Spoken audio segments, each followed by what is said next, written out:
¿Cómo están, queridos amigos, queridos hermanos? Es un gran gozo, una gran alegría poder estar nuevamente conectados a través de este medio que Dios nos ha dado y de esta manera poder compartir la palabra del Señor. Quisiera que podamos leer un texto bíblico que se encuentra en el libro del profeta Ezequiel, capítulo 36, versículos del 25 al 28. Dice así la palabra del Señor: los rociaré con agua pura y quedarán purificados. Los limpiaré de todas sus impurezas e idolatrías. Les daré un nuevo corazón y les infundiré un nuevo espíritu. Les quitaré ese corazón de piedra que ahora tienen y les pondré un corazón de carne. Infundiré mi espíritu en ustedes y haré que sigan mis preceptos y obedezcan mis leyes. Vivirán en la tierra que les di a sus antepasados y ustedes serán mi pueblo y yo seré su Dios. Qué hermosas palabras. Dios está hablando a gente impura, contaminada por el pecado. Y lo primero que encontramos en el primer versículo que leemos es la necesidad de una limpieza. El Señor dice que derramará, rociará agua pura para que ellos puedan quedar limpios, puedan quedar purificados. Purificados de las inmundicias del pecado, purificados de la rebeldía, de la desobediencia, de la soberbia, de las impurezas en su modo de vida que tenían. Y también dice que, y en manera muy específica, que Él los tenía que limpiar de la idolatría. Un pueblo, una generación idólatra, que en lugar de adorar a Dios y reconocer a Dios como tal, se habían volcado a la idolatría, adorar todo aquello que en realidad no es Dios. Ahora, qué importante esto, porque cuando nosotros miramos la palabra de Dios sabemos que todos necesitamos esa limpieza de parte de Dios en nuestra vida. Si no hemos conocido a Dios, cuando llegamos al conocimiento del Señor venimos arrastrando un montón de cosas que son propias de este mundo y que en definitiva tienen que ver con esto, con la impureza, tiene que ver con la idolatría, con aquellas cosas que realmente están contaminadas y contaminan a quienes las practican en el mundo. Pero tenemos una bendición muy grande porque el Señor tiene la disposición, el propósito de limpiar nuestras vidas. Sabemos que si quedamos en ese estado de impureza, de indignidad en la presencia de Dios, no nos espera nada bueno. Evidentemente, estamos transitando el camino que conduce a la condenación y a la muerte. Dios quiere bendecirnos, quiere limpiarnos, quiere librarnos de todas estas inmundicias del pecado y realmente el Señor está dispuesto a hacerlo en nuestras vidas. En el libro de Ezequiel, en el capítulo 37, verso 23, dice: ya no se contaminarán más con sus ídolos, ni con sus iniquidades, ni actos abominables. Mire cómo el Señor les habla. Y yo los libraré y los purificaré de todas sus infidelidades. Serán mi pueblo y yo seré su Dios. Tenemos promesas maravillosas de lo que Dios quiere obrar en nuestra vida. A través del profeta Jeremías también hay una promesa de limpieza, de purificación. Jeremías 33:8 dice: los purificaré de todas las iniquidades que cometieron contra mí, les perdonaré todos los pecados con que se rebelaron contra mí.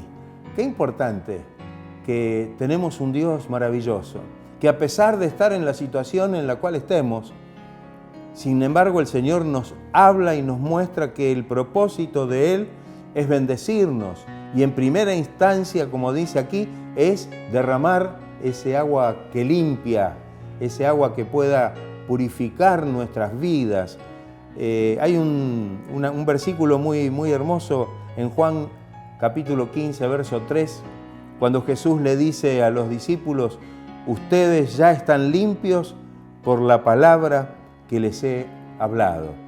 Qué poder limpiador el poder de la palabra de Dios.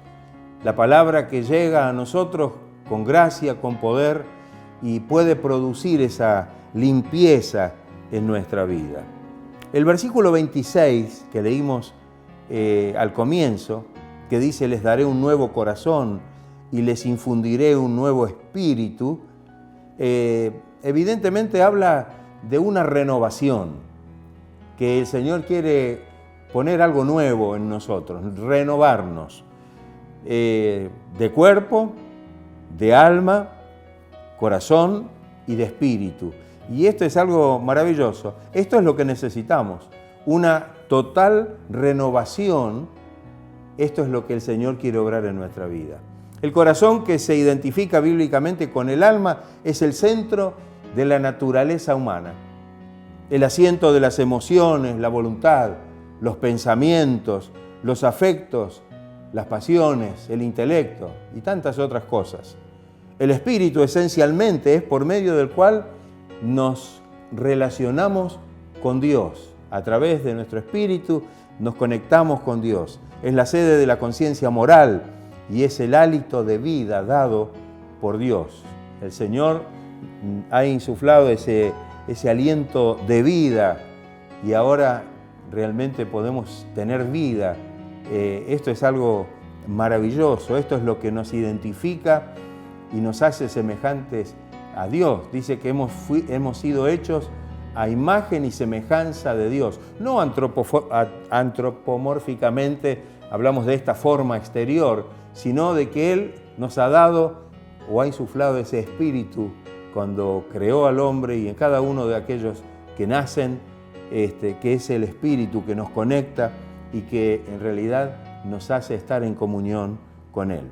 Más allá de que el ser humano tenga un cuerpo exterior, tenga un espíritu, el ser humano es un alma.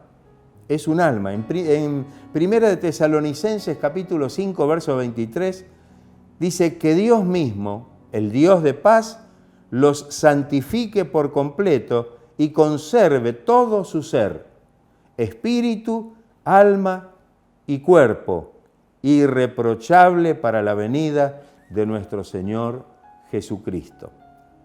Qué claro que está esto, ¿no? El hombre es un ser tripartito, espíritu, alma y cuerpo. También la referencia que encontramos en Hebreos 4:12 certifica, afirma esta verdad. Dice: ciertamente la palabra de Dios es viva y poderosa y más cortante que cualquier espada de dos filos, penetra hasta lo más profundo del alma y del espíritu, hasta la médula de los huesos, y juzga los pensamientos y las intenciones del corazón. Qué claro que también aquí menciona, y de manera distintiva, ¿no?, el alma, el espíritu y el cuerpo, la médula, los huesos. Y esto nos hace notar que a pesar de estar íntimamente conectados, cada una de estas partes son separables. El alma es la esencia de lo que somos, mientras que el espíritu nos conecta con Dios, es una fuerza invisible. Podríamos decir que es la chispa de la vida. Qué hermoso. El versículo 26 que leímos al principio dice: les daré un nuevo corazón. Les daré un nuevo corazón y les infundiré un espíritu nuevo. Les quitaré ese corazón de piedra, duro, insensible, impenetrable por la palabra y por la gracia de Dios, que ahora tienen, y les pondré un corazón de carne, un corazón dócil, que es capaz de poder recibir la bendición y de poder aceptar la gracia de Dios en sus vidas. Los versículos 27 y 28 que leímos al principio nos hablan, dijimos que hablamos de limpieza, que hablamos de una, digamos así, de una renovación tanto en cuerpo, en alma y en espíritu, pero también tenemos que hablar en este texto de una unción. Los versículos 27 y 28 dicen claramente, ¿no? Infundiré mi espíritu en ustedes y les haré que sigan mis preceptos y obedezcan mis leyes. Infundiré, dice, mi espíritu en ustedes. En el Nuevo Testamento, esto lo vemos en 1 Corintios capítulo 3, verso 16, dice el apóstol Pablo, ¿acaso no saben que su cuerpo es templo del Espíritu Santo, quien está en ustedes y al que han recibido de parte de Dios? Ustedes no son sus propios dueños, fueron comprados por un precio, por tanto, honren con su cuerpo a Dios. Qué hermoso saber que Dios nos ha dado este privilegio, es esta unción, recibir el poder, la gracia del Espíritu Santo en nuestras vidas y que ese poder y esa gracia no solamente es un toque de Dios en un determinado momento, sino que realmente el Espíritu de Dios mora en nuestros corazones, habita en nuestro ser interior.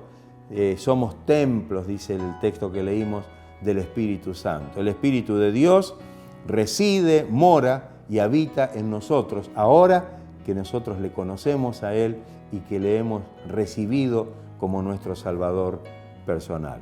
En la carta a los Romanos, el apóstol Pablo, capítulo 1, versos 1 y 2 y 5 al 9, dice, por lo tanto, ya no hay ninguna condenación para los que están unidos a Cristo Jesús.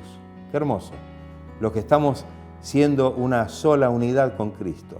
Pues por medio de Él, la ley del Espíritu de vida me ha librado de la ley del pecado y de la muerte.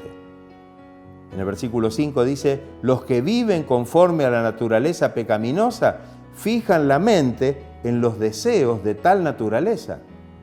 En cambio, los que viven conforme al Espíritu de Dios fijan la mente en los deseos del Espíritu de Dios. La mentalidad pecaminosa es muerte, mientras que la mentalidad que proviene del Espíritu es vida y es paz. La mentalidad pecaminosa es enemiga de Dios, pues no se somete a la ley de Dios ni es capaz de hacerlo. Los que viven según la naturaleza pecaminosa no pueden agradar a Dios, dice el texto. Sin embargo, dice el apóstol Pablo, hablándole a los cristianos, a los que habían creído, a los creyentes, ustedes no viven según la naturaleza pecaminosa, según el Espíritu, si es que el Espíritu de Dios vive en ustedes. Hay un sí condicional ahí, ¿no? Un sí condicional. Ustedes no viven según la naturaleza pecaminosa, sino según el Espíritu de Dios, si es que el Espíritu de Dios vive, mora, habita, reside en ustedes. Y si alguno no tiene el Espíritu de Cristo, algo muy importante, dice la palabra, no es de Él. Que el Señor nos ayude para que podamos verdaderamente tomar conciencia de esta maravillosa verdad. El Señor nos quiere limpiar, el Señor nos quiere renovar, no solamente como algo exterior, como una lavada de cara, como se dice, sino que limpia nuestra alma, nuestro corazón, nuestro espíritu, nos da un corazón nuevo y nos renueva, nos da un espíritu nuevo, nos renueva interiormente y luego nos da una unción maravillosa porque hace morar su espíritu en nosotros para que podamos de esta manera honrar al Señor y vivir de esta manera bajo la gracia y la bendición del Señor. Sabiendo que Dios quiere obrar tales bendiciones en nuestra vida, creo que lo único que podemos hacer es abrir nuestros corazones, acercarnos al Señor, recibirlo como nuestro Salvador, creer en el Señor con todo nuestro corazón y el Señor estará haciendo esta obra. Nos limpiará, el Señor nos renovará y nos dará esa unción grande, esa bendición, esa unción grande del Espíritu para que podamos vivir conforme a la voluntad de Dios. Y como bien dice uno de los textos que leímos, de esta manera Él será nuestro Dios, Él será nuestro Padre, Él será el que realmente pueda guiar nuestra vida por el camino de esta vida terrena y para entrar luego en la patria celestial que nos ha preparado.